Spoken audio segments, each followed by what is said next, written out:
Mi suegra extendió la mano en medio de la sala y exigió las llaves de la casa de mis padres como si acabara de reclamar algo que siempre le hubiera pertenecido. Mi esposo permaneció junto a ella sin mirarme, mientras mi cuñada recorría con los ojos los muebles, las ventanas y el jardín visible desde el pasillo. Nadie preguntó cómo estaba mi madre después de la hospitalización ni cuánto tiempo pensábamos quedarnos allí para cuidarla. Solo querían saber cuándo podrían entrar sin avisar. Mi suegra explicó que una casa tan grande no debía quedar bajo el control de una sola mujer y que, desde mi matrimonio, cualquier propiedad de mi familia debía beneficiar también a la suya. Después añadió que ya había prometido una de las habitaciones a su hija y que esperaba recibir una copia de las llaves antes del fin de semana. Durante años había soportado sus intromisiones para evitar problemas con mi esposo. Había permitido comentarios sobre mi trabajo, mi dinero y la manera en que cuidaba a mis padres. Sin embargo, aquella casa no era un regalo, ni una herencia abierta, ni una recompensa para quien presionara con más fuerza. Saqué un sobre de mi bolso y lo coloqué sobre la mesa. Mi suegra sonrió porque creyó que contenía las llaves. En realidad, llevaba semanas reuniendo documentos, mensajes y grabaciones que demostraban por qué estaba tan interesada en entrar. También había descubierto quién había visitado a mi padre mientras yo trabajaba y qué documento intentaron hacerle firmar cuando todavía estaba medicado. Le expliqué que podía abrir el sobre si quería conocer mi respuesta. Ella rompió el sello delante de todos. La primera página no hablaba de la casa. Hablaba de una denuncia presentada esa misma mañana. Mi suegra dejó de sonreír cuando vio el sello oficial en la parte superior. Mi esposo dio un paso hacia la mesa, pero yo retiré el resto de los documentos antes de que pudiera tocarlos. La denuncia no era una amenaza ni una estrategia para asustarlos. Había sido presentada porque alguien había intentado obtener acceso a la propiedad mediante información falsa. Hasta ese momento, nadie en aquella sala sabía cuánto había descubierto. Mi madre había sido hospitalizada 2 semanas antes por una complicación cardíaca. La casa permaneció vacía durante las noches y yo me ocupé de revisar el correo, regar las plantas y asegurarme de que todo estuviera en orden. Mi padre había muerto 3 años antes, y desde entonces ella se negaba a abandonar el lugar donde habían vivido casi 4 décadas. Yo comprendía su apego. Cada habitación conservaba algo de él, desde las marcas en la puerta de la cocina hasta el banco de madera que había construido en el jardín.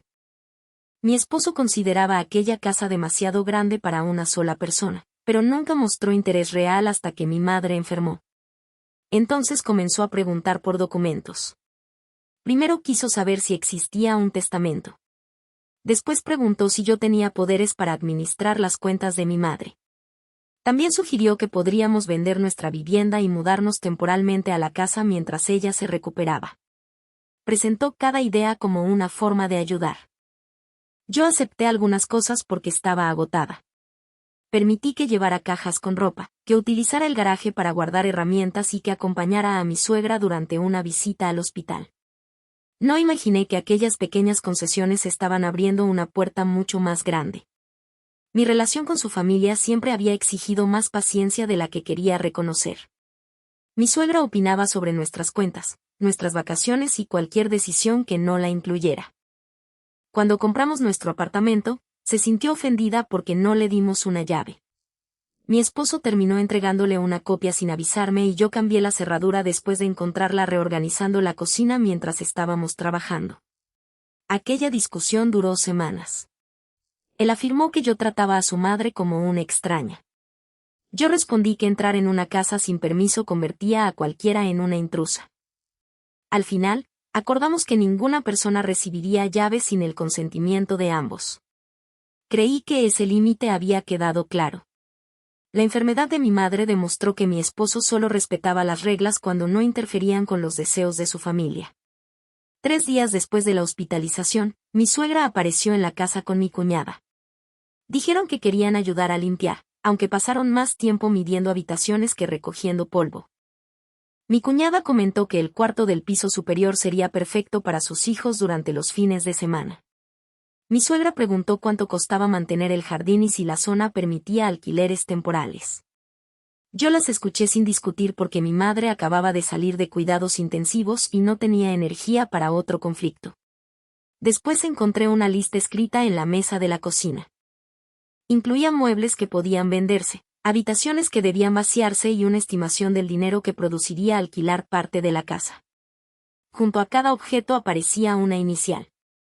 Reconocí la de mi suegra y la de mi cuñada. Mi esposo aseguró que se trataba de una conversación sin importancia. Dijo que su madre solo intentaba imaginar soluciones por si mi madre necesitaba cuidados permanentes. También insistió en que yo estaba interpretando todo desde el miedo. Quise creerle.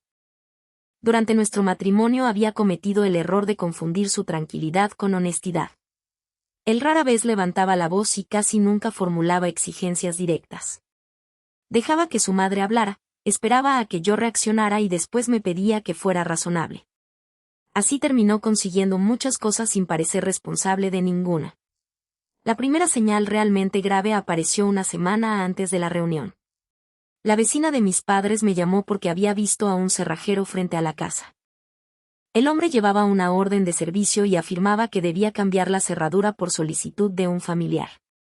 Cuando la vecina le preguntó quién había autorizado el trabajo, mostró un número de teléfono que pertenecía a mi esposo. Llegué antes de que terminara. El cerrajero explicó que alguien había enviado una copia de mi documento de identidad y una autorización firmada con mi nombre. La firma se parecía a la mía, aunque no era exacta. El documento indicaba que yo administraba la propiedad y necesitaba acceso urgente. Cancelé el trabajo y pedí copias de todo. Mi esposo negó haber solicitado el cambio. Dijo que quizá su madre había utilizado su número porque él se lo había dado para coordinar una reparación. Mi suegra aseguró que se trataba de una confusión y que solo quería tener una llave para emergencias. Ninguno explicó por qué existía una autorización falsa. Empecé a revisar nuestros mensajes, correos y documentos compartidos. Descubrí que mi esposo había fotografiado mi identificación meses antes, supuestamente para reservar un hotel. También encontré búsquedas sobre poderes temporales, administración de inmuebles y contratos de alquiler. No encontré una explicación que pudiera tranquilizarme. Por eso acudí a una profesional, cambié las contraseñas, notifiqué a la entidad que custodiaba los documentos de la casa y presenté la denuncia por el intento de acceso mediante una autorización falsificada. La reunión de aquella tarde no fue improvisada. Yo sabía que mi suegra pediría las llaves porque llevaba días presionando a mi esposo. También sabía que mi cuñada esperaba mudarse allí mientras resolvía sus propias deudas. Lo que ellos ignoraban era que mi madre ya había recuperado suficiente fuerza para revisar conmigo cada papel relacionado con la propiedad. La casa seguía siendo completamente suya. No existía ninguna autorización para que yo la alquilara, vendiera o compartiera. Mucho menos para entregar llaves a la familia de mi esposo. Mi suegra leyó la denuncia y afirmó que yo estaba criminalizando una ayuda familiar. Mi cuñada aseguró que nunca había planeado mudarse sin permiso. Mi esposo permaneció callado, aunque observaba la puerta como si quisiera marcharse antes de que aparecieran más documentos. Yo todavía no había mostrado lo más importante. Le pedí que sacara su teléfono y enseñara la conversación completa con su madre sobre la casa. Respondió que había borrado mensajes para liberar espacio. Aquella excusa habría sido más creíble si yo no hubiera recuperado una copia automática desde nuestra cuenta compartida. En esos mensajes, mi suegra le indicaba qué habitaciones podía ofrecer a su hija, cuánto dinero debían reservar para cambiar cerraduras y cómo convencerme de que mi madre ya no podía vivir sola. Mi esposo no se limitaba a escuchar. Había respondido con medidas, fechas y fotografías de documentos. Mi cuñada comenzó a decir que desconocía aquella conversación. Mi suegra dejó de leer y afirmó que cualquier plan dependía de mi aprobación. Entonces señalé el mensaje donde proponía obtener las llaves antes de hablar conmigo para evitar otra escena. Nadie pudo sostenerme la mirada. Creí que aquello explicaba todo. Sin embargo, al revisar la copia completa, encontré un archivo adjunto que no había visto antes. Era una fotografía tomada dentro del despacho de mi padre, frente a una caja metálica que mi madre mantenía cerrada desde su muerte. La imagen mostraba el contenido extendido sobre el escritorio. Entre los papeles aparecía un documento de propiedad que nadie de la familia de mi esposo debía conocer. Debajo de la fotografía, Mi marido había escrito que ya sabía cómo conseguir la casa sin necesitar mi firma. La frase de mi esposo no podía interpretarse como una exageración. Había fotografiado el documento de propiedad, conocía el contenido de la caja metálica y afirmaba que podía conseguir la casa sin mi firma. Por primera vez dejé de preguntarme si mi suegra estaba presionándolo. Empecé a preguntarme cuánto tiempo llevaba él dirigiendo todo. Guardé la copia de los mensajes y revisé la información de la fotografía. Había sido tomada 9 días antes, a las 4:17 de la tarde, desde el teléfono de mi esposo. A esa hora yo estaba en el hospital con mi madre y él me había escrito diciendo que seguía trabajando. La ubicación registrada correspondía a la casa. Le mostré la imagen a mi madre cuando regresé al hospital. Observó el escritorio, la caja abierta y los papeles durante varios segundos. Después recordó que mi esposo había acudido aquella tarde con la excusa de recoger ropa para mí. Ella le había dado la llave de su bolso porque confiaba en que solo entraría unos minutos. No regresó hasta casi 3 horas después. Mi madre también recordó algo que entonces no consideró importante. Al día siguiente, él llevó al hospital varios formularios que afirmó que servirían para organizar cuidados domiciliarios.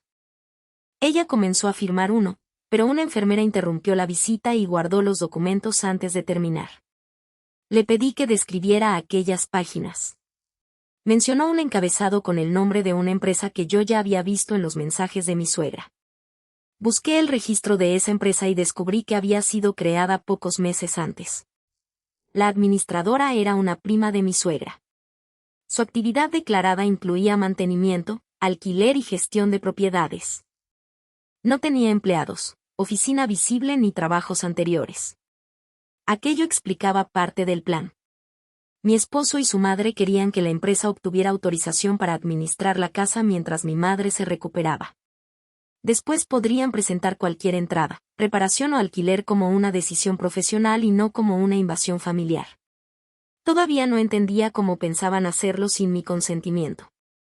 La respuesta apareció en los archivos adjuntos de la conversación recuperada. Había un borrador donde se declaraba que mi madre necesitaba asistencia permanente y que yo no podía ocuparme de sus asuntos por motivos laborales. El documento otorgaba facultades amplias a la empresa para gestionar pagos, contratar servicios y permitir el uso temporal de habitaciones. Mi nombre aparecía como la persona que recomendaba aquella medida. La firma al final era una copia extraída de otro documento.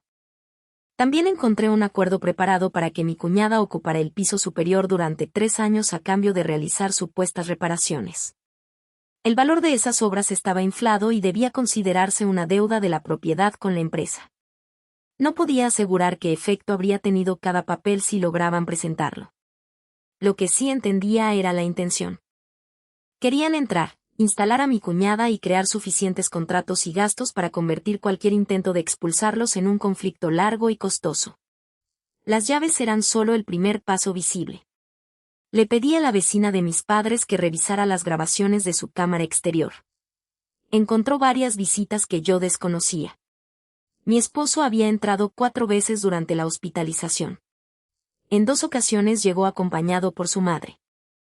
En otra apareció con un hombre que llevaba una carpeta y permaneció dentro más de 1 hora. Reconocí al hombre en la página de la empresa. Era quien preparaba los contratos. Mi madre autorizó por escrito que revisáramos sus movimientos bancarios recientes. Encontramos un cargo pequeño a nombre de la empresa de mi suegra. El concepto indicaba evaluación inicial de vivienda. Mi madre nunca había contratado aquel servicio. El pago se realizó con los datos de una tarjeta cuya fotografía guardaba mi esposo desde un viaje familiar. Entonces empecé a revisar nuestras propias cuentas. Durante casi 1 año había transferencias regulares hacia mi suegra, siempre por cantidades suficientemente pequeñas para parecer gastos cotidianos. Sumadas, superaban todo lo que él decía haberle prestado. También había un pago grande a la empresa recién creada, registrado como anticipo para reformas. Mi esposo había utilizado dinero conjunto para preparar la ocupación de la casa de mis padres. La explicación que me dio cuando lo enfrenté por primera vez fue que estaba ayudando a su madre con problemas económicos. No mencionó la empresa ni las habitaciones prometidas. Insistió en que yo mezclaba asuntos distintos porque estaba agotada. No respondí. Cada vez que hablaba, me entregaba una versión que podía comparar con los documentos.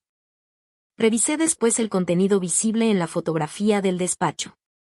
Junto al documento de propiedad aparecía una libreta de tapas marrones que había pertenecido a mi padre. Mi madre recordó que él anotaba allí préstamos, pagos y acuerdos familiares porque desconfiaba de guardar información importante solo en una computadora. La libreta también había desaparecido. Buscamos fotografías antiguas del despacho y ampliamos varias imágenes. En una página abierta se distinguía el apellido de mi esposo y una cantidad escrita junto a la fecha de nuestra boda. Mi madre cerró los ojos antes de contarme la verdad. 2 meses antes de casarnos, mi padre había entregado a mi esposo una suma considerable.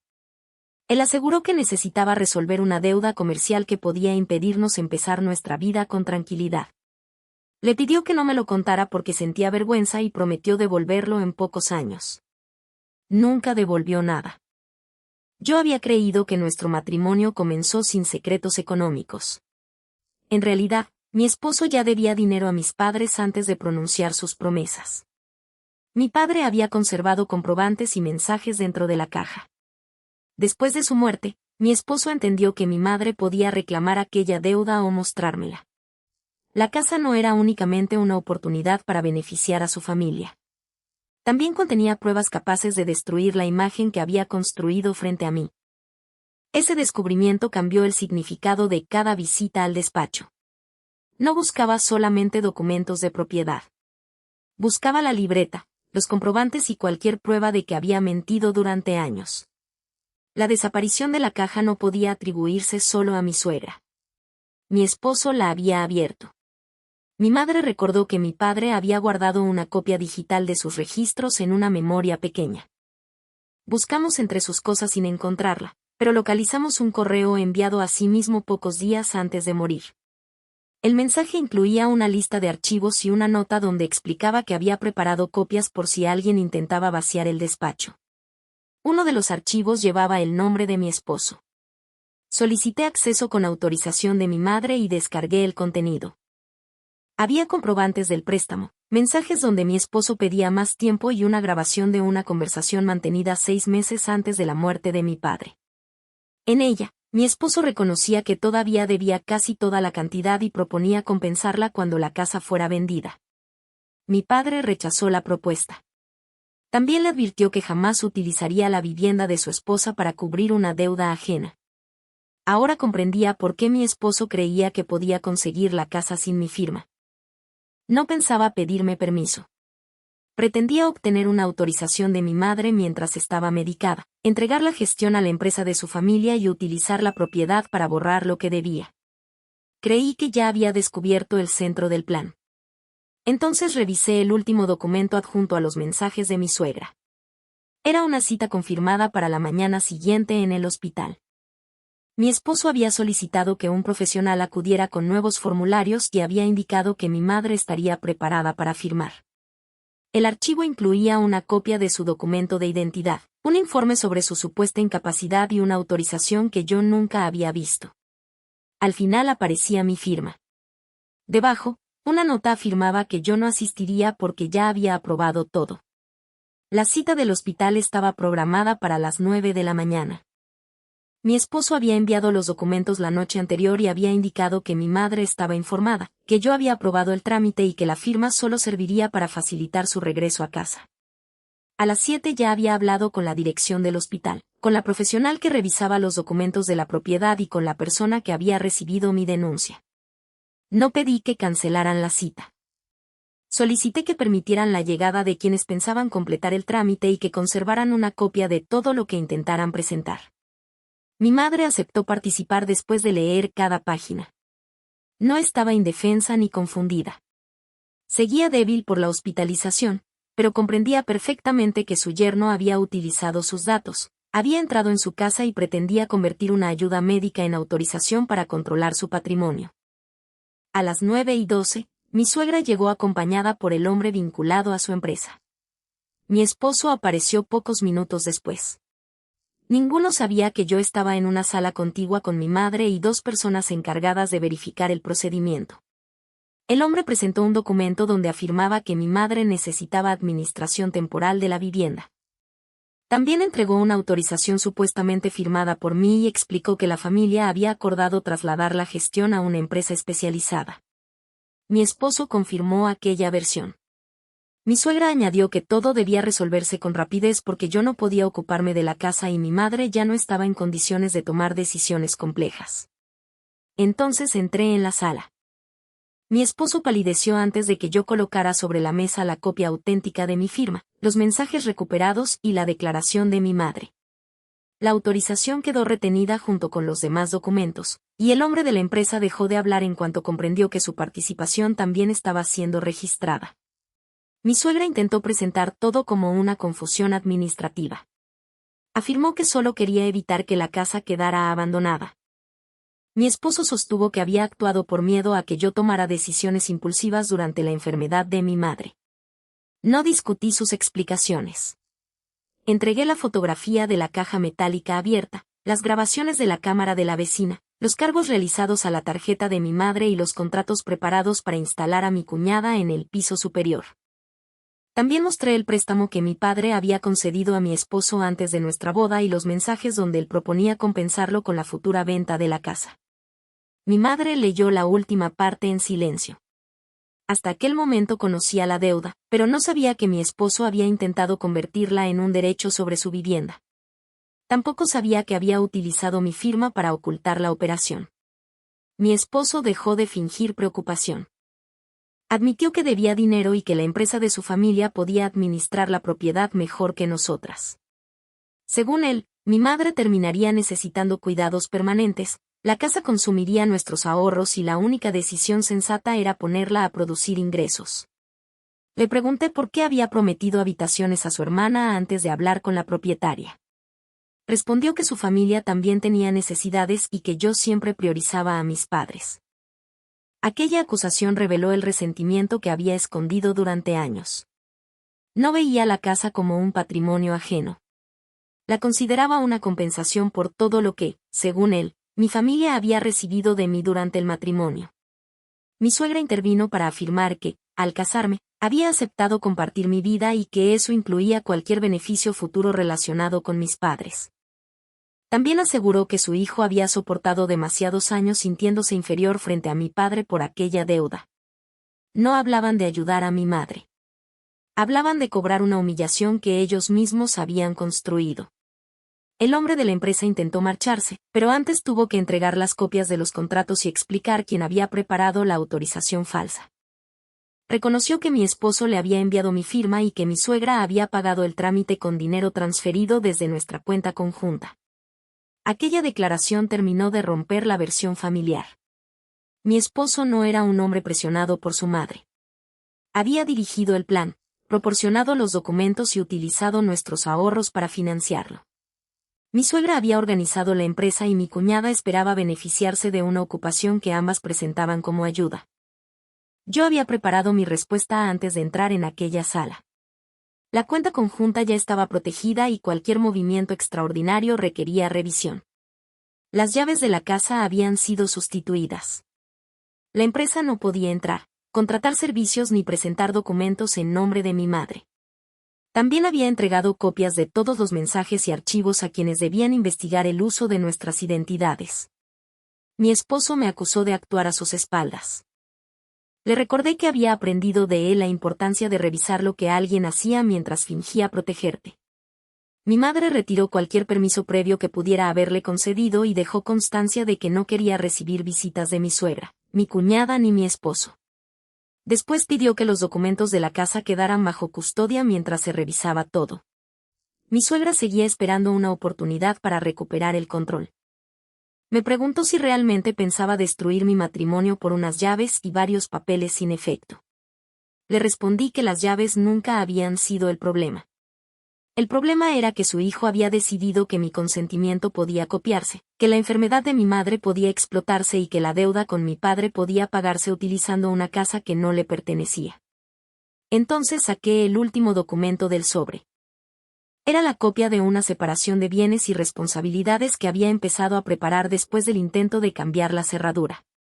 No contenía una decisión final sobre nuestro matrimonio, pero impedía que él siguiera utilizando nuestra vida conjunta como cobertura para nuevas operaciones. Mi esposo comprendió que ya no podía trasladarme las consecuencias de sus actos. Mi suegra perdió la voz por primera vez. No porque yo hubiera gritado ni amenazado, sino porque entendió que su hijo ya no controlaba el dinero, la casa ni la versión de la historia. Creí que aquella era la culminación de todo. Sin embargo, cuando salíamos del hospital, recibí una llamada de la entidad donde mi madre guardaba sus documentos financieros. Habían detectado una operación iniciada 2 semanas antes, el mismo día en que mi esposo abrió la caja metálica. Alguien había presentado una copia del documento de propiedad y una autorización con la firma de mi madre. La operación no intentaba alquilar la casa.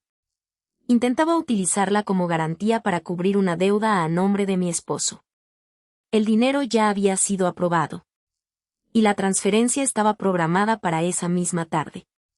La llamada duró menos de 5 minutos, pero bastó para demostrar que el plan había avanzado mucho más de lo que habíamos imaginado.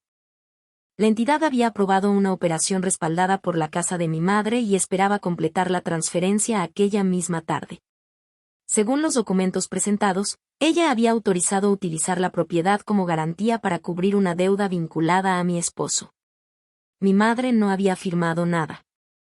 La persona que me llamó aceptó suspender temporalmente la operación mientras verificaban la autenticidad de los documentos. Necesitaban una declaración inmediata de la propietaria y copias de las pruebas que ya habíamos reunido. Regresamos al hospital y preparamos todo sin perder tiempo. Mi madre firmó una declaración donde negaba cualquier autorización relacionada con la casa. Yo entregué la copia de la firma falsa, los mensajes recuperados y la fotografía tomada dentro del despacho de mi padre. La transferencia quedó bloqueada antes de completarse. Mi esposo intentó comunicarse conmigo durante toda la tarde. Primero dejó mensajes donde aseguraba que podía explicarlo. Después afirmó que la operación había sido preparada para evitar una reclamación más grave. Finalmente me acusó de poner en riesgo nuestro futuro por negarme a comprender una solución temporal. No respondí ninguna llamada. La investigación mostró que la deuda garantizada con la casa no correspondía al préstamo de mi padre. Era una obligación comercial mucho más reciente que mi esposo había ocultado durante casi 2 años. Había utilizado nuestras cuentas para pagar intereses y había transferido dinero a su madre para evitar que algunos movimientos aparecieran directamente vinculados a él. La empresa creada por su familia formaba parte de la misma estructura. No pretendían únicamente instalar a mi cuñada en la casa ni administrar habitaciones. Necesitaban controlar la propiedad para presentarla como respaldo de una deuda que ya no podían sostener con sus propios recursos. Mi suegra había exigido las llaves porque creía que la operación estaba casi terminada. Quería entrar antes de que mi madre regresara y establecer suficiente presencia para que cualquier objeción pareciera una disputa doméstica en lugar de un intento de apropiación. El documento preparado en el hospital debía completar el plan. Si mi madre firmaba, podrían afirmar que había aceptado la gestión de la empresa. Si se negaba, ya tenían una autorización falsa con mi nombre para sostener que yo había aprobado la operación en su lugar. Ninguna de nosotras debía saber toda la verdad hasta que el dinero estuviera transferido. La deuda de mi esposo no desapareció cuando el préstamo quedó bloqueado. Los acreedores reclamaron lo que correspondía y varias cuentas relacionadas con él fueron revisadas. La empresa de mi suegra perdió la posibilidad de operar sobre la casa y quedó expuesta por presentar documentos que no contaban con autorización válida. El hombre que preparó los formularios declaró que había recibido instrucciones directas de mi esposo y de mi suegra. También entregó correos donde ambos discutían cómo presentar a mi madre como incapaz de administrar sus bienes. Mi cuñada intentó distanciarse de todo. Afirmó que solo había aceptado mudarse porque le prometieron una solución temporal para sus hijos. Sin embargo, los mensajes demostraron que conocía el contrato de ocupación y que había elegido muebles antes de que mi madre recibiera el alta. No enfrentó consecuencias tan graves como los demás, pero perdió cualquier posibilidad de instalarse en la casa. También tuvo que abandonar la idea de utilizar las supuestas reparaciones como compensación por vivir allí. Mi suegra dejó de llamarme cuando comprendió que cada mensaje podía convertirse en una prueba adicional. Durante semanas envió comunicaciones a través de familiares, presentándose como una mujer preocupada que había intentado ayudar a una familia desorganizada. No discutí con nadie. Envié una copia breve de los hechos a las personas directamente afectadas y me negué a participar en conversaciones basadas en rumores. La mayoría dejó de insistir cuando vio la autorización falsificada y el contrato preparado para ocupar la casa. Mi esposo regresó a nuestro apartamento 2 días después. Ya no parecía seguro de que pudiera convencerme. Se sentó frente a mí y reconoció que había ocultado la deuda porque temía perder el matrimonio. Explicó que, después de recibir el préstamo de mi padre, siguió tomando decisiones económicas equivocadas y recurrió a nuevas obligaciones para cubrir las anteriores. Según él, la casa parecía la única salida. Le pregunté en qué momento decidió que la propiedad de mi madre podía convertirse en su solución. No respondió de inmediato. Después admitió que empezó a considerarla disponible cuando mi padre enfermó. Creyó que yo heredaría parte de la casa y que, como esposa, terminaría aceptando utilizarla para proteger nuestra vida conjunta. Cuando comprendió que mi madre seguiría siendo la propietaria, buscó otra forma. Aquella confesión terminó de destruir cualquier duda que todavía me quedara. No había cometido un error bajo presión. Había observado la enfermedad y la muerte de mi padre como oportunidades financieras. Le mostré la documentación de separación que ya había preparado. También le informé de que nuestras cuentas conjuntas serían revisadas y que cualquier deuda contraída sin mi conocimiento debía quedar vinculada a quien la había creado. No podía prometerle cuál sería el resultado de cada procedimiento, pero dejé claro que no asumiría voluntariamente ninguna obligación relacionada con aquel plan. Intentó decir que todavía me amaba. Le respondí que el amor no utiliza firmas falsas, enfermedades ni casas ajenas para resolver una deuda secreta. Nuestro matrimonio terminó sin una escena pública. Hubo reuniones, revisión de cuentas y meses de trámites. Algunas decisiones resultaron más lentas de lo que yo quería. Otras fueron dolorosas porque revelaron cuánto dinero había desaparecido mientras yo creía que estábamos construyendo una vida estable. No recuperé todo. Sin embargo, recuperé algo más importante. Dejé de permitir que la calma de otra persona definiera lo que era razonable. Durante años había confundido su tono sereno con honestidad y mis dudas con exageración. Aprendí que una mentira dicha sin levantar la voz sigue siendo una mentira. Mi madre regresó a su casa después de varias semanas de recuperación. Cambiamos las cerraduras, instalamos un sistema de seguridad y guardamos los documentos importantes fuera de la vivienda. También revisamos cada cuenta y cada autorización pendiente. La caja metálica volvió al despacho.